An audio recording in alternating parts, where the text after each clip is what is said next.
Good morning, ladies and gentlemen. Today we are joined by U.S. Army Colonel Sean Ryan. Colonel Ryan is the spokesman for Combined Joint Task Force Operation Inherent Resolve, the military coalition carrying out defeat ISIS operations in Iraq and Syria. Sir, we will open off with an opening statement from you and then proceed to questions and answers from the group. Over to you, sir. Good morning, and thanks for everyone for coming today. Today, I'll start with an operation update for Iraq and Syria, and later, I'll give an update on recent strikes in the Middle Euphrates River Valley. In Iraq, there are significant reductions in operations prior to the Eid celebrations. Across the country, focus shifted to police operations to ensure peace and security during the final days of Ramadan.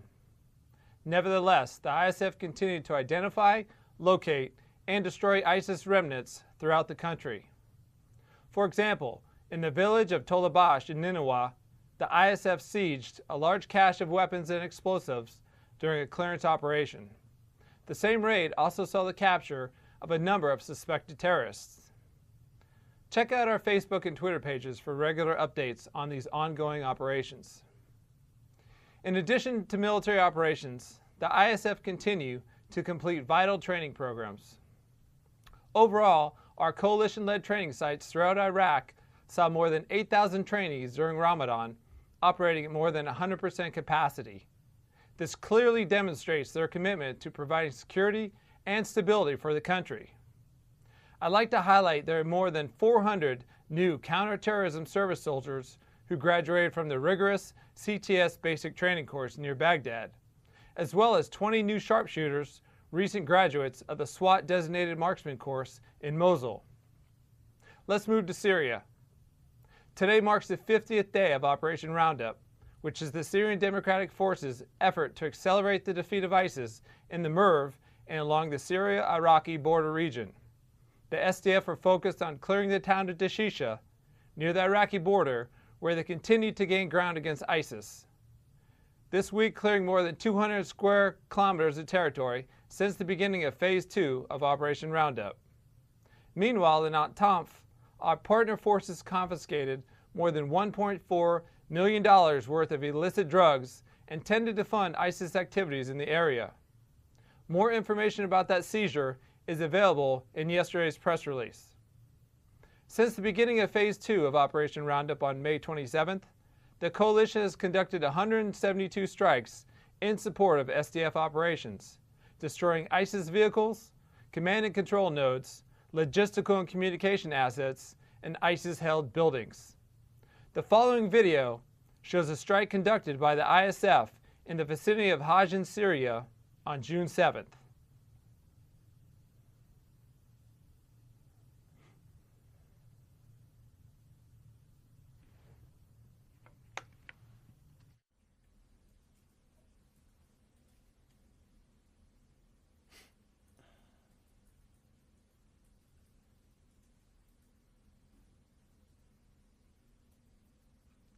Sir, the video is complete. As you can see, the strike destroyed an ISIS command facility used to coordinate terror activities in both Iraq and Syria. We cannot emphasize enough the contributions of the ISF in halting the movement of fighters from the battlefield and destroying targets in Syria. In addition to the strikes in the Merv, the coalition successfully eliminated yet another ISIS leader, Abu Ghutab al-Raqi, who oversaw revenue generation for the terrorist organization through the illicit sale of oil and gas. Ali Raqi, along with 3 other ISIS fighters, was killed during a strike on May 26. The death of al-Raqi degrades ISIS' ability to finance operations in Syria and Iraq and further dismantles their long-term access to reliable funding. For more information, please check the press release to be published after this briefing. The fight continues against ISIS, both in the Merv, where the SDF are working to accelerate the defeat of ISIS, and in Iraq, where the ISF continue to provide the safety and security necessary to enable stabilization efforts to take place. With that, I'll be happy to take your questions. Thank you, sir. We'll start with Lita Baldo for AP. Hi, good morning, Colonel, and welcome. I have a couple questions on Manbij. Can you give us a little bit more information on the patrols going on with the U.S. and Turkish troops? Are these patrols joint patrols or are they separate? Can you talk a little bit about this increased deconfliction? And has the U.S. sent in, even if you may not want to talk numbers, but has the U.S. sent in additional forces into that region to help with this deconfliction? And just, can you just paint a picture for us of how that's actually going on?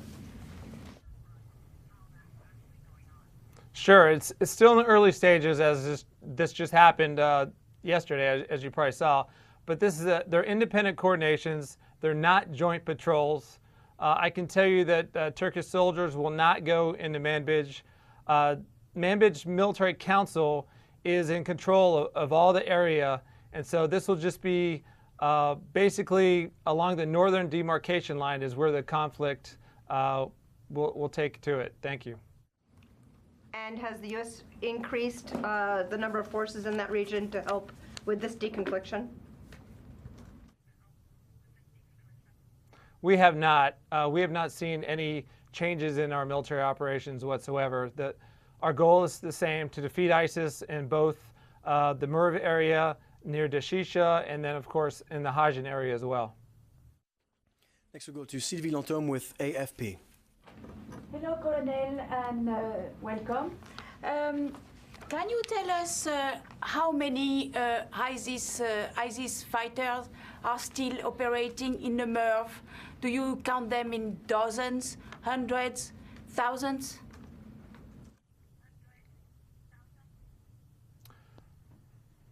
I can tell you right now, we don't have an exact number because you have to understand that the area that they're fighting in is desert area, is very large. So we know that they're fighting in pockets from 3 to 5 fighters, basically. They dug tunnels.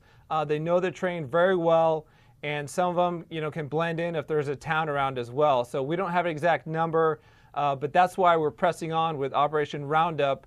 The whole goal is for the SDF to press forward to clear the area, and that way we can find all the tunnels, and sooner or later the fighters will have to come up, and that's why the ISF has a border patrol. So if they do come out and try to cross the border, then they'll be killed then. But I can tell you, we're less concerned about the number of fighters and more concerned about their capability to continue their actions and be terrorists.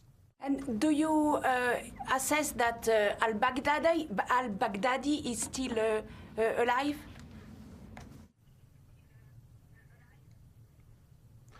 We don't have that information. Of course, there's always rumors swirling that he is in that area.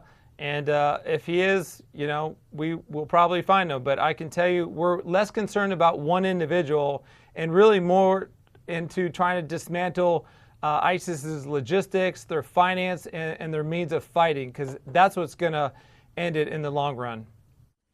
Next to Idris Ali with Reuters. Who carried out a strike near Abu Kamal 2 days ago, which the Syrians blame on the United States? I can emphatically tell you it was not the coalition. But the Iraqi government and many members of parliament don't believe that. So if it wasn't you, who was it? I would disagree with that statement. The Iraqis put out a press release saying that it was not the coalition. And matter of fact, we work in the IJOC with the Iraqis on a daily basis. We know their strikes, they know our strikes. They would know right away if we struck in that area, and we did not. There's been some concern expressed by officials. No, I was just going to say again, our efforts are in the eastern part of the Merv, where these strikes are on the western part. We don't go into that area. Just another quick follow-up. Some officials have expressed concern that the PMF could retaliate in Iraq for what they still see as a U.S. strike. Are you concerned about that, and have you asked the relevant party that carried out a strike to fess up, essentially, so it doesn't impact U.S. operations?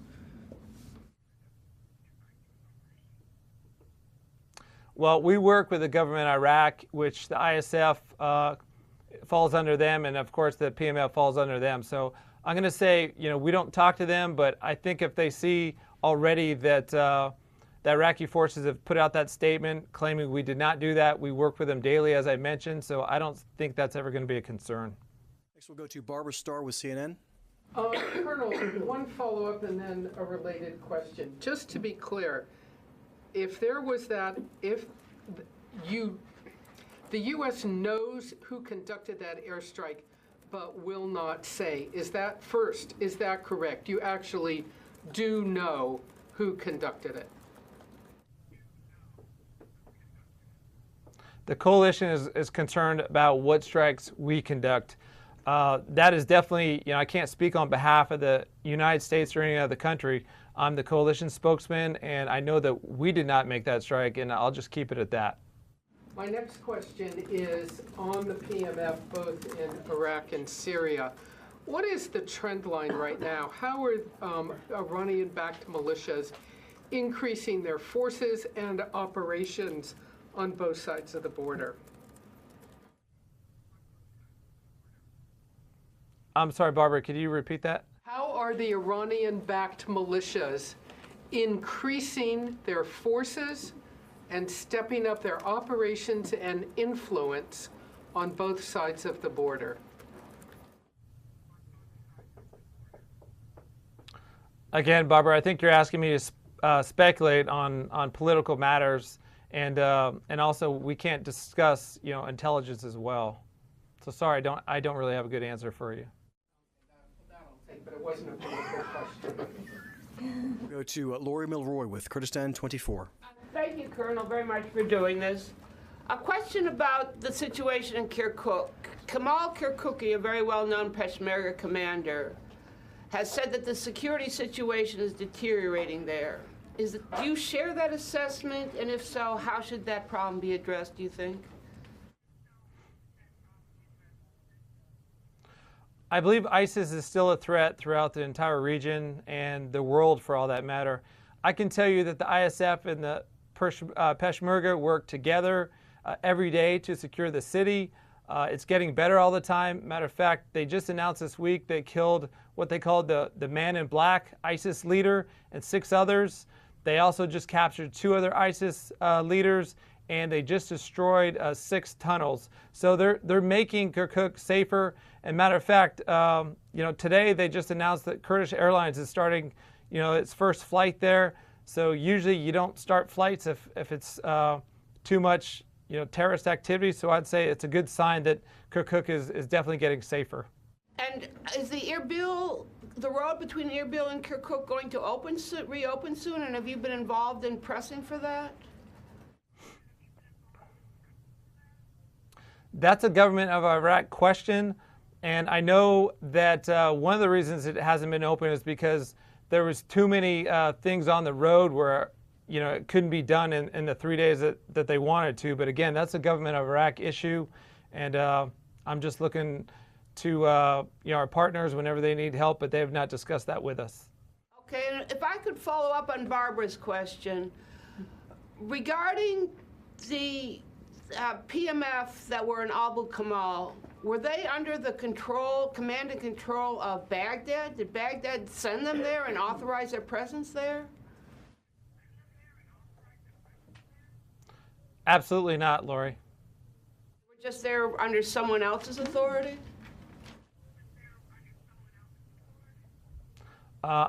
We worked directly with ISF, and they said they did not send them, so I'm taking them for their word because they are one of our very good partners. Sir, could you please give your name and affiliation? Sure. Namo Abdullah with Rudaw from Iraqi Kurdistan. So, sir, I just have a follow-up on Manbij. While you said that Turkish forces are not going to enter Manbij, Turkish officials are saying they will go far beyond Manbij to Raqqa. So are you giving some sort of guarantee to the residents of Manbij that the Turkish forces will not enter Manbij? Is there some form of agreement, military agreement between U.S. forces and Turkish forces that they will not enter Manbij? Thank you. Thanks for the question. Again, this agreement was just recently coordinated, and I think all the details are still going to come out. However, this is definitely, an agreement between both countries, And I haven't seen the final say on that, but from what we're being told on our side is they will not enter Manbij or any other area from the 4 June agreement. Next, we'll go to Tom Squitieri with Talk Media. Thank you. Happy Tuesday, sir. I wanted to follow up one of the questions and have a second one. I'm a little confused at the thoroughness of the SDF in the operation for Dashish. Have they taken that area completely? No, as I mentioned before, they just got done taking 280 kilometers of Dashisha. But again, it's a huge landmass area. It's over 1,800 square kilometers. I went out there myself, and I saw it. It's probably about 7% grain of either rocks or sand area. It's very difficult to navigate, and what we don't want is to have the SDF go too fast to where we miss some tunnels or we miss some of the terrorists hiding. So they're having a methodical approach right now. That way, when they roll through, they destroy any ISIS terrorists that they see. And it's taking a while, but we'd rather stabilize that area and know that it's safe so the ISIS fighters cannot come back in. My initial question is, who came up with the name Operation Roundup?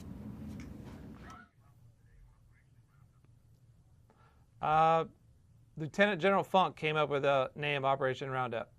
From my ignorance, but I don't know who that individual is. Could you tell me, please? Well, he's the senior commander. In other words. Is he American, sir?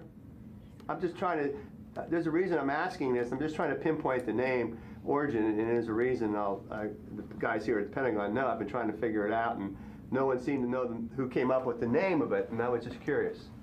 Thank you for the answer. You're welcome. Dear Colonel, my question is about Manbij, and maybe I have a follow-up on that.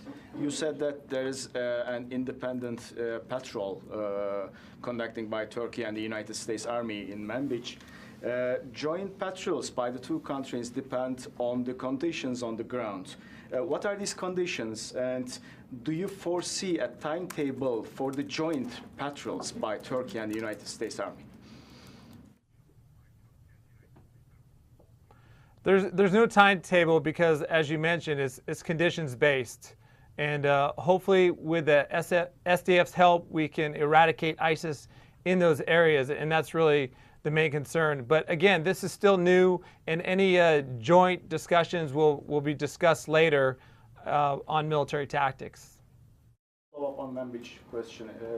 How will you ensure that YPG totally taken out of Manbij? Because the roadmap between the Turkey and the United States, the main focus of the roadmap is to take the terrorists out of the Manbij. So how will you ensure the YPG will totally taken out of the Manbij in the future? Well, I think in the time of war, there's never 100% assurances for anything. But I can tell you, they're going to, Turkey and the United States are going to work within the framework that they discussed, and the goal is to keep Manbij peaceful and stable like it is right now. Next, we'll go to Jeff Shogel with Task and Purpose. Hi, Colonel. Did the Israelis launch the attack on Abu Kamel?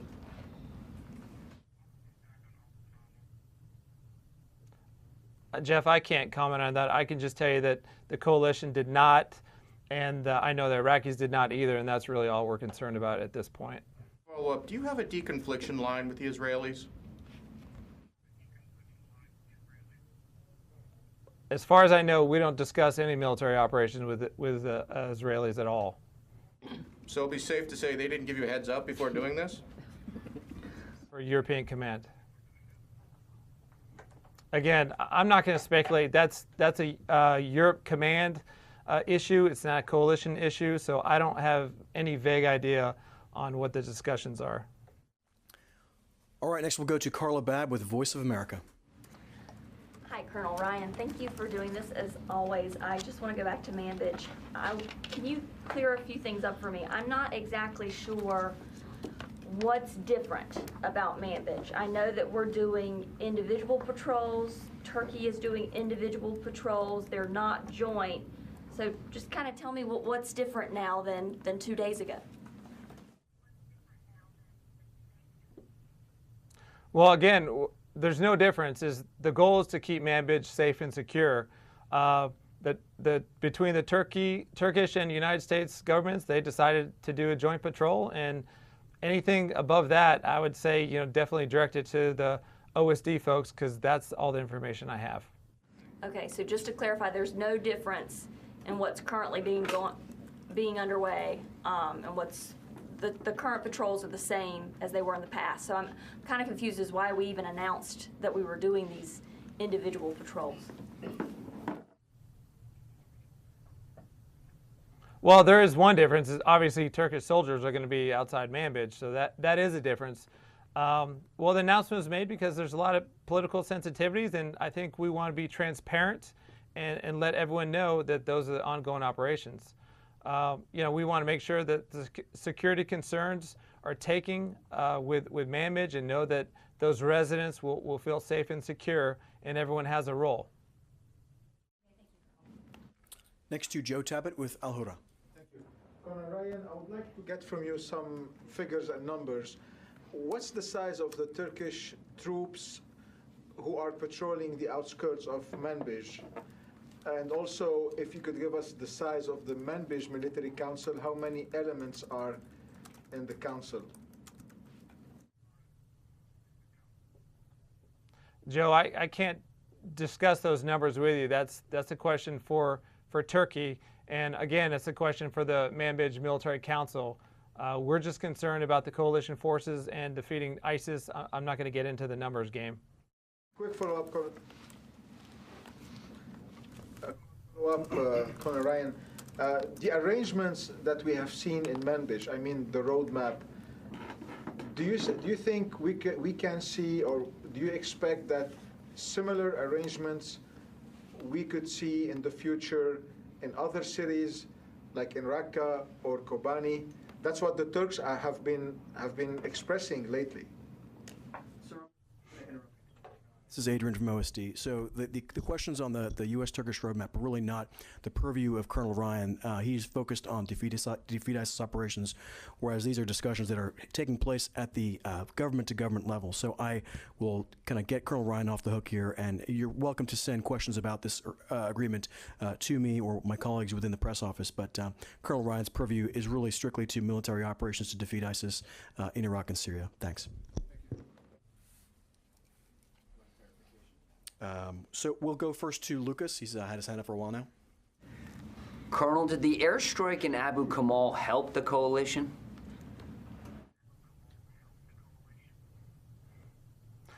Again, I can only tell you that it was not a coalition airstrike, and I'm just going to leave it at that.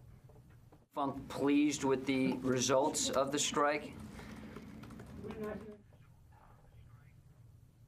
It was not in our area of operations, so I wasn't really tracking that. Obviously, I'm tracking what happened, but it's not part of the coalition's mission or goal. Have any American troops come under fire recently in and around the Manbij area? No, they have not. Now that the American B-1 bomber fleet is not grounded anymore, will those bombers be flying over Iraq or Syria and helping the coalition? The B-1s being back in service could help the coalition. I can't really, yeah, thanks for the question. Yeah, I'm not going to divulge information about, military operations for obvious reasons. Thanks, though. Ma'am, could you please give your name and affiliation? Al Jazeera English. So, sir, are you saying you don't know who carried out the strikes at Abu Kamal? I'm saying the coalition did not carry out the strikes, and that's my only concern at this point. Well, it's your area of responsibility. You don't know who committed these, who carried out these strikes. Actually, as I just mentioned, it's not our area. We're on the east part of the MERV. Everything, all the other area is not our area of responsibility. No visibility at all? I'm sorry, what was that? No visibility at all? You just don't even look in that part? Sure, we have ISR in that area, but we can't determine, who fired it, nor is that our military goal. That's intelligence question, and I can't divulge that information even if I had it, which I don't. We'll go back to Lori Milroy with Kurdistan 24. I wanted to follow up, if I may, on my own question, which is the forces in Abu Kamal that were attacked by someone, you said they were not under control of Baghdad, but they're Iraqi forces, part of the PMF. They identified themselves as brigades. They gave numbers. Under whose authority were they?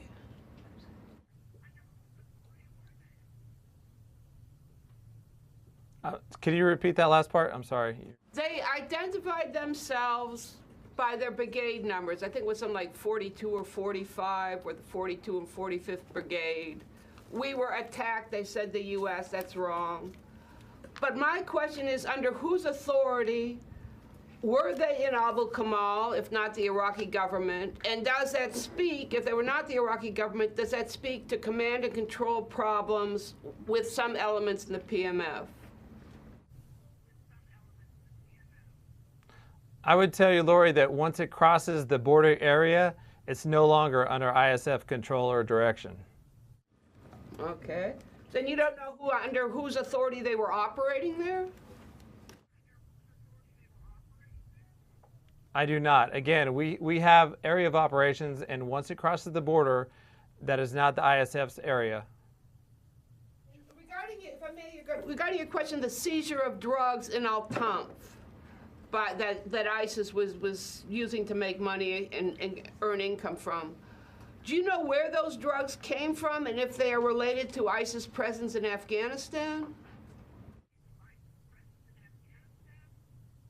I can't tell you if they're related to Afghanistan presence. I can tell you that we took $1.4 million away from ISIS, and so that's a good thing. That's how we look at it.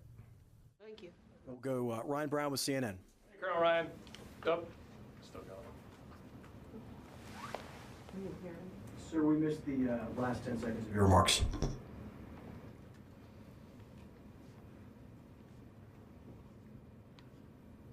If that was a question, I didn't hear you. One more time, sir. We missed the last 10 seconds of your remarks there. Okay. I said the press release should be out with more information on the drug siege after this press conference.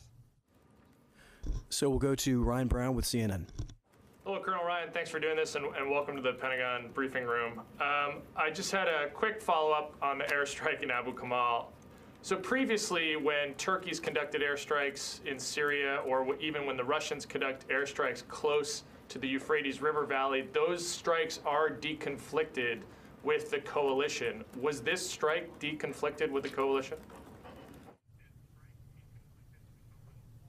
We do deconflictions with the Russians, and that's the only one that we do. Okay, and just a quick follow-up on Tanf. Have you recently encountered any pro-regime, have you observed any pro-regime forces threatening coalition or partner forces in that area? No, we have not.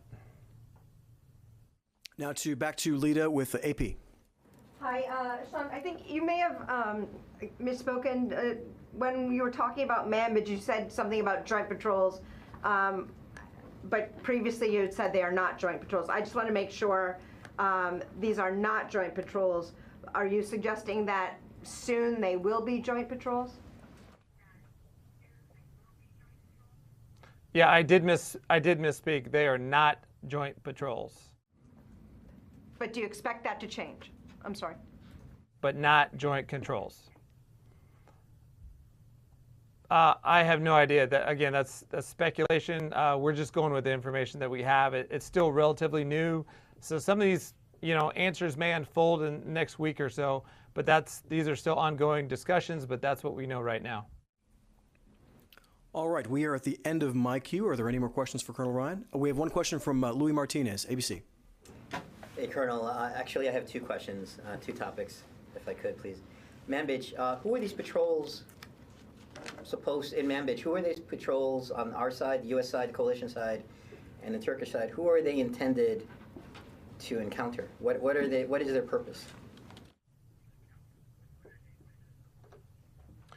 Their purpose is securing Manbij, and ISIS is the enemy here, so of course it's to defeat ISIS. Right, so how close is ISIS to Manbij right now?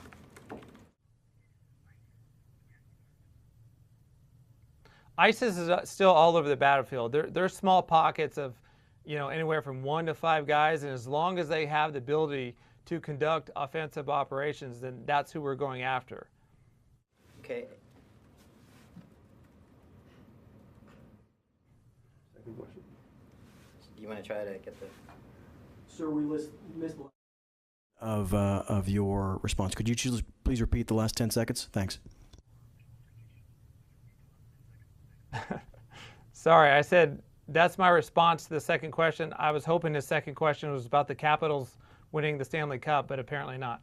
Well, actually, they just lost their head coach, so maybe we should talk about that. I don't know, but if I could, I'd like to go back to your AOR answer from a couple of moments ago. You said that areas west of the Euphrates is not your AOR in Syria, yet you have Overwatch in Tanaf, and presumably the area between there and the Euphrates, or Abu Kamal would be of concern to you because if you do have aircraft over the Tanaf area and that 50-mile deconfliction area, then any aircraft that come near it or around it would be of concern, would they not?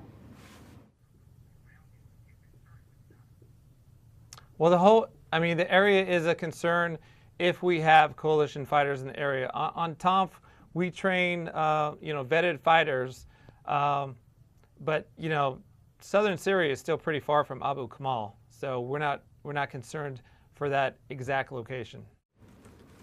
Right, but I mean, you do have aircraft that provide missions over Tanaf on a pretty regular basis. I mean, were there coalition aircraft in that vicinity at the time that this incident occurred? I wouldn't say we have aircraft, doing missions across all the time. We have ISR assets that cover parts of the battlefield. But again, we normally try to get majority of the assets into the area that we're covering, which again is the one I told you about in the MERV. And Abu Kamal is not within really our flight corridor because it's just too far. Thank you. Are there any more questions for Colonel Reign this time? All right, well, thank you very much. Colonel Reign, do you have any closing remarks for the group? Yes, I do. The ISIS threat continues, so I encourage, all countries and international parties to help make this a stable region, and we're doing the best we can to do that by removing ISIS and taking out their capabilities. I thank you for coming, and I will see probably everyone in about 2 weeks. Thank you very much, sir. Ladies and gentlemen, thank you very much. Have a great day.